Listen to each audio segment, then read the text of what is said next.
Welcome to another edition of I Am AAPC. Today I have Kekaulike Dabis with us, who is from Hawaii. Like, how are you?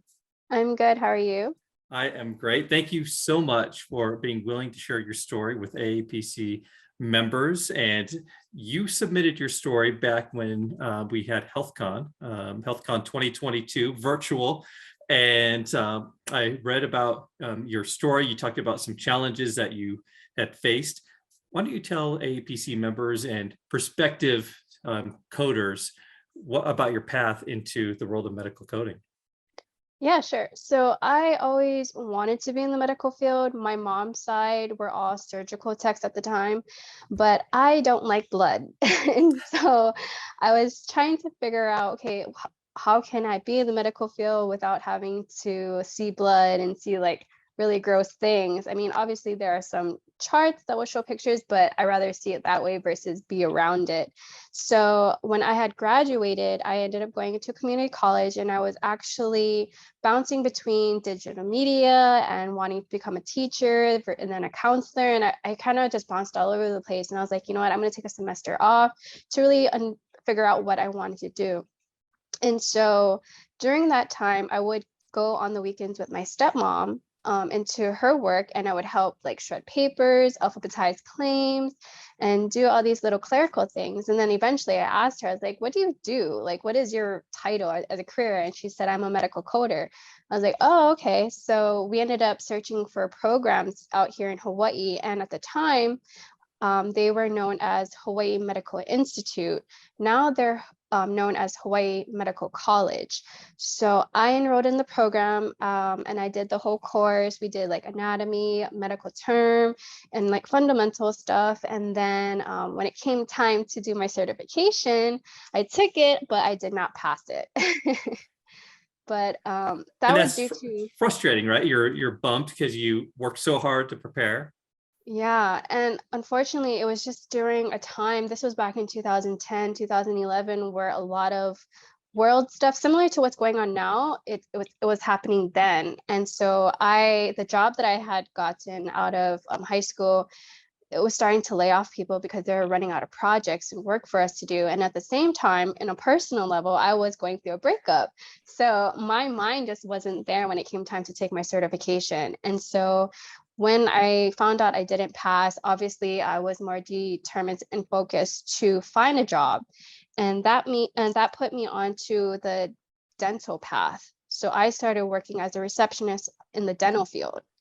Which is similar to medical. You know, I got more custom with how offices operate, how insurances work, benefits, dealing with the patients.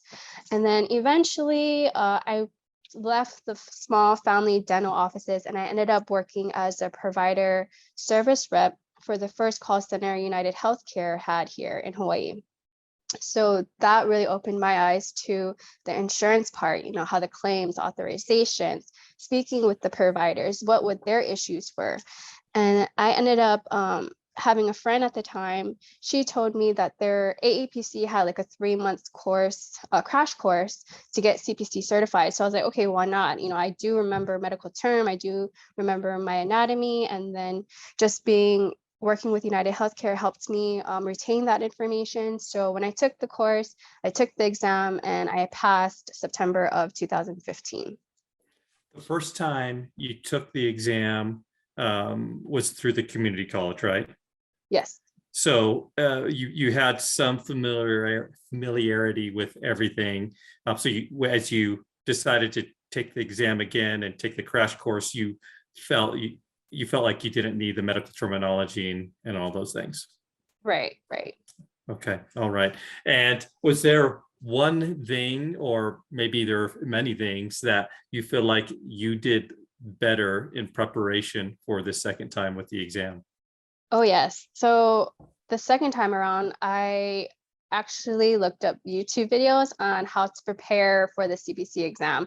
And I found out that it's better to start in the sections that you're confident in and you're well-versed in versus starting from question number 1 and just working your way down to the last question. Because wasted a lot of time. And especially when you hit questions where you're not confident in or you're unsure of, you're just going to spend minutes trying to figure it out. So I was told, work the sections that you're confident in. And then once that's done, do the sections that you're not so confident in, but definitely don't leave any question blank. If you're down to like the last couple minutes of the exam, just fill in whatever bubble, because you have a higher chance of getting that right versus you leaving it blank. Yeah, you have zero chance of getting it right if it's Right. blank, right? Right.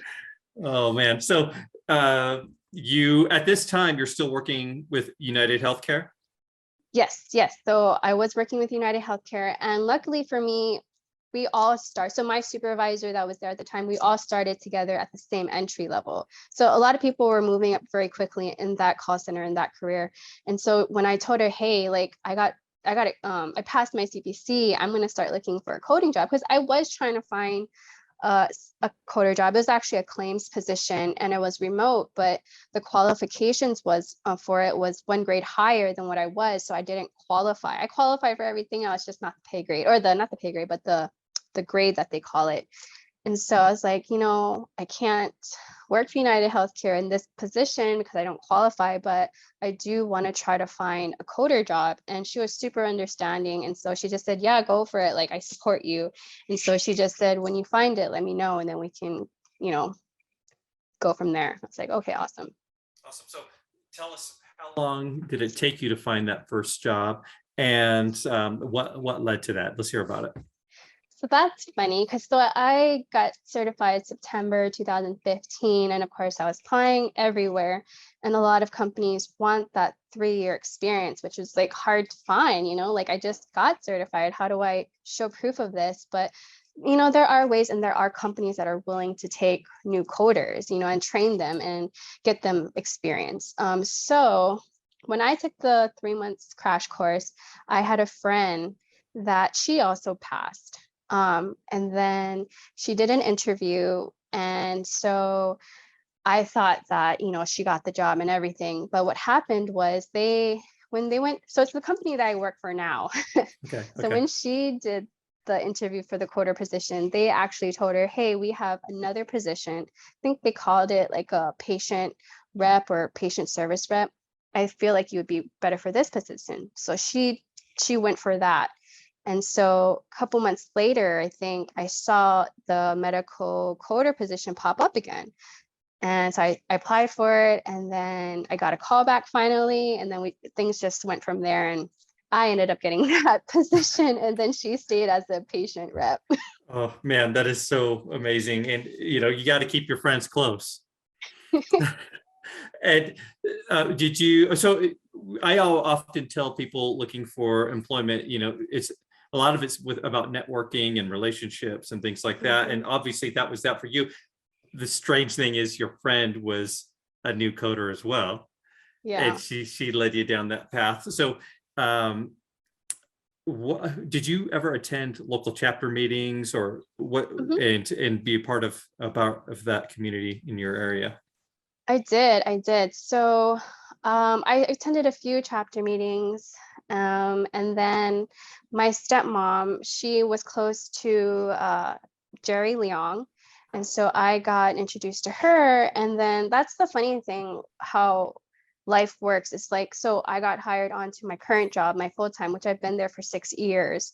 And the year after starting there, like, doors kept opening up for me.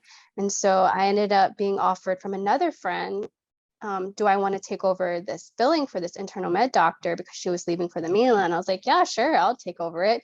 And I still work for him today too, as well, as a part-time biller. So like, these doors open up for you. And like you said, the networking starts happening, especially when you attend these meetings and conferences, whether they're in person or virtual. Like, I met a lot of people during our last virtual meeting in our conference in March, and I still converse with them today when I have questions. So yeah, and then I ended up working for a little while with Jerry Leong and getting a lot of information and knowledge from her, and as well as the others. And that was amazing. It really opened my eyes, and I was like, dang, it reminds me of like Hogwarts a little bit. Like, this coding world is so huge, and so is the visiting world, right? So it's just amazing. you know, when you're looking at it from the outside looking in, you just see coding, but then you enter, and then there's so many different paths that you can take. Yes. So Yes. what path, what are you doing now? What is your specialty now, and what specialty do you hope to go into in the future?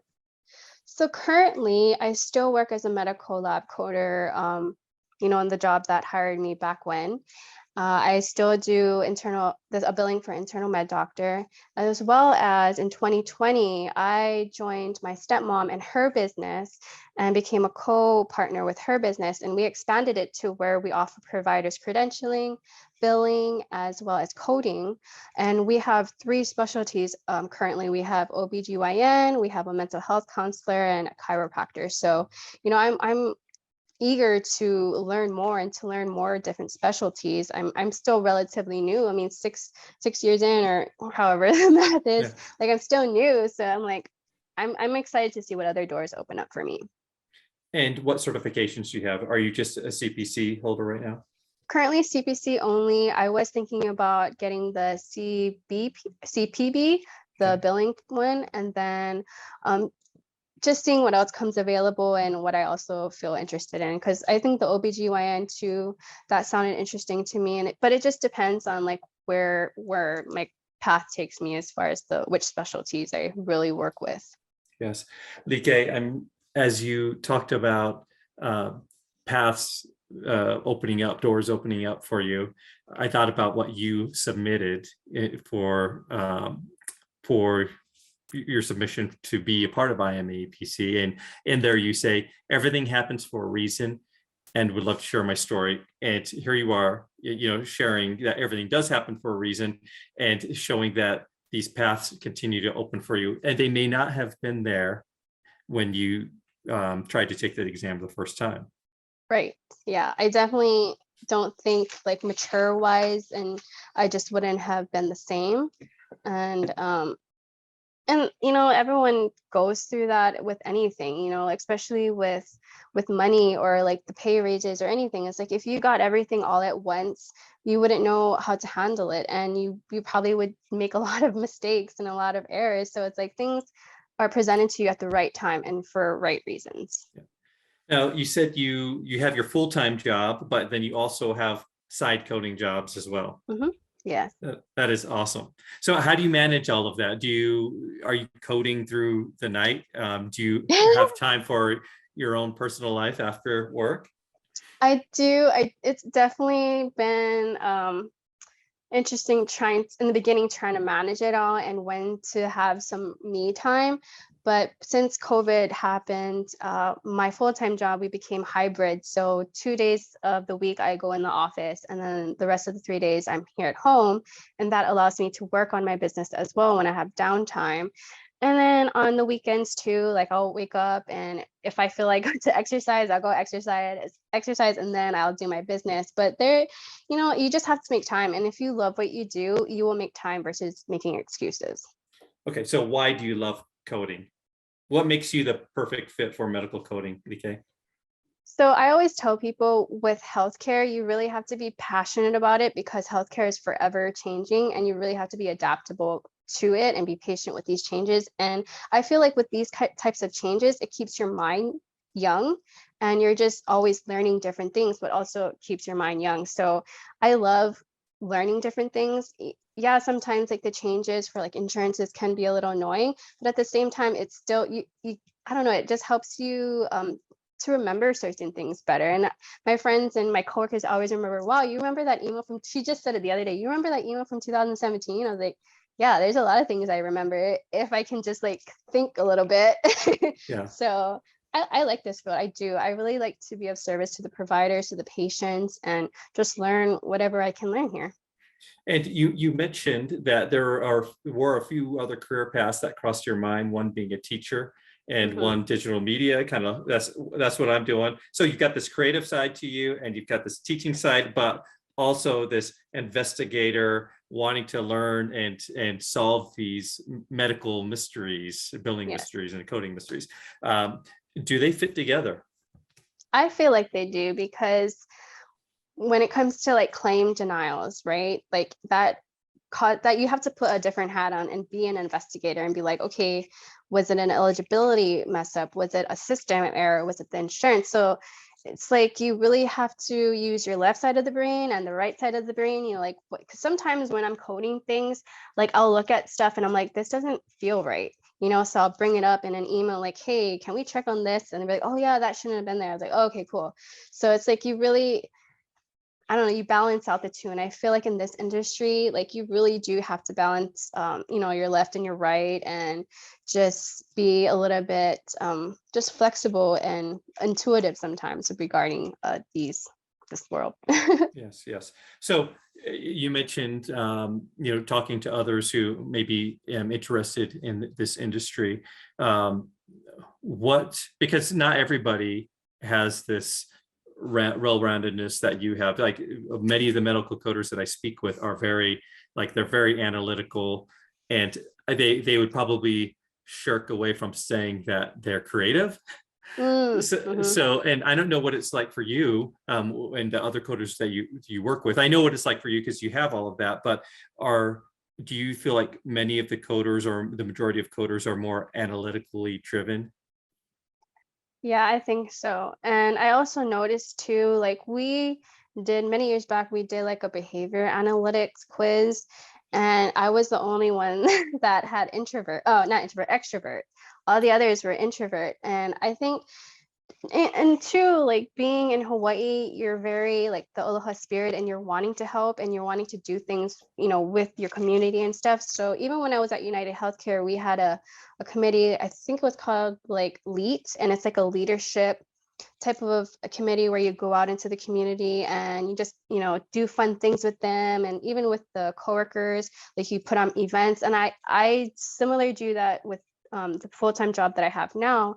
And I'm always volunteering. I'm helping to bring up ideas, whether that's for like a potluck or something, or just processes with the way we code and how certain processes for our systems. You know, I'm always saying something or bringing up a question, or because sometimes like I'll have other coders like message me privately and be like, oh, thank you for asking that, because I was running the same thing. And I was like, no worries, I got you. It's just, I think if you ask questions and you're not afraid, and then when you know something is not right and you should speak up on it, definitely do it, because there's others wanting to know the same thing. Yes.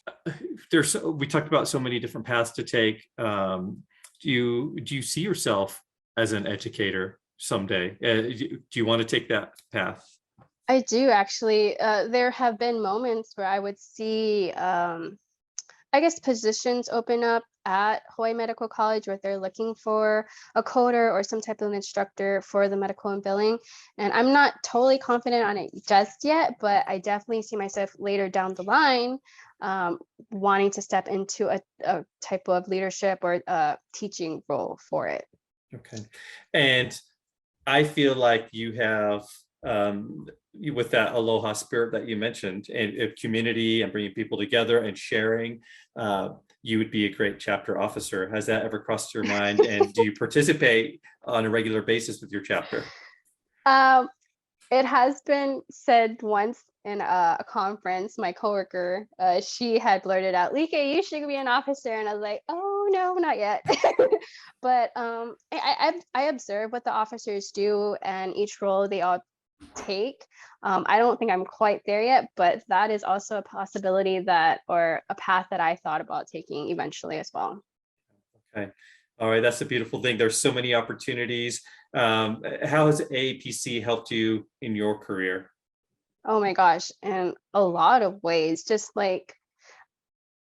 giving me my multiple jobs that I have, meeting certain individuals like Jerry Leong and other, you know, coders around the world and billers around the world, and just opening doors that I always knew I wanted to walk through. I just didn't see how they would ever come. But, you know, being part of AAPC and joining the conferences and joining the meetings and networking, that's one huge way of starting your career path. And eventually, if you wanted your own business, that's one way to do it too, because you're going to be networking. And you mentioned conferences, and you reached out to me because of HealthCon, and you attended that. Was that your first HealthCon experience? It was my first HealthCon virtually. I had attended, my first one was in Vegas. Forgot what year it was. I think it was before, a couple years prior. But that was my first HealthCon in Vegas. That was really fun. A lot of walking, but Las it was, Vegas, everything is so far yeah. apart. But both of them I really enjoy. So obviously the virtual is a little bit more cost friendly because you're not spending on plane tickets and hotels. But if you love interacting, which you can do, I love the way you guys set up the app for the conference and like the vendors and the games. The games are really fun, and just the trivia. It was either way. If you prefer to stay in your own home and attend, do it that way if you can, or in person as well. That way you can just be really in the vibe of everything, because it's really fun. When you register for an AAPC conference and you look at all of the different sessions, what kind of sessions do you look for? Are you looking for things that relate specifically to your job, or things that this might spark an interest? How do you figure that out? Both. So depending what's in one session or the session time, I tried to pick things that I'm currently either struggling with or need more knowledge about. So I think the last one was, there was a session I did for OBGYN because I was relatively new. And then there was another session that I just wanted more knowledge about, and that was claim denials. And then there was other sessions with mental health, because I know that's becoming a really big thing nowadays. And I do billing for a mental health counselor. So just to see where the community's at, how providers everywhere else is handling this and doing their claims and everything like that, and what kind of denials they're seeing as well. Yes, yes. Well, Like, you have, I mean, you've only just begun, but yet you're so far into it, because many of the coders that I speak with on AAPC are in their second, third years. So you are 6 years into this, and you're very young. So you've got so many possibilities and so many opportunities to speak to other chapters. As you're gaining your expertise, I'm sure you'll discover those things that can help other coders in Healthcare Business Monthly, or like I said, chapters, or maybe even speaking at a conference. Maybe we can see you speaking at a conference instead of attending a conference. Yeah. Hey, that's always a possibility. Yeah. Well, Like, outside of coding life, what does Like like to do? How do you mention exercise and things like that? You're so busy professionally. How do you unwind? So this is the funny part, and I was debating if I should say it or not. But when it came to like with coding and billing, obviously you're working your left side of the brain, but I have always been interested in spiritual stuff. And so during 2020, when things were kind of shut down, it really pushed me into another path and another passion of mine, and to really get involved with tarot. So on my downtime, I do tarot readings. Oh, wow. Oh, wow. So do you give readings to friends and I guess anybody who's interested in that? Correct. Yeah. Awesome. Awesome. And have you, I don't know how that works, but has it given you and opened up paths for you and helped you discover yourself better? It has. I feel like it's still relatively new, but I do feel at least more connected in anything I do, and especially if I'm going through hard times, like in my career or at work. Like I know there's reasons to it, because it has to do with like astrology and like the way the planets are or the moon phases are. Like there's so much more to it than just a regular here's the sun, here's the moon kind of thing. So it helps balance out everything, and I think that's why I approach things with both perspective of a logical and intuitive part. That is awesome. Well, Like, thank you so much for sharing your story. Hang on with me as we wrap this up. I just want to let our viewers know that they can listen to you share your story on the AAPC podcast. If you search for the AAPC podcast on your favorite podcast app, you can listen to Like and many other I Am AAPC interviews, as well as the AAPC social hours that we have twice a month. So we hope to see you there. And Like, thank you so much for your time. Thank you for having me.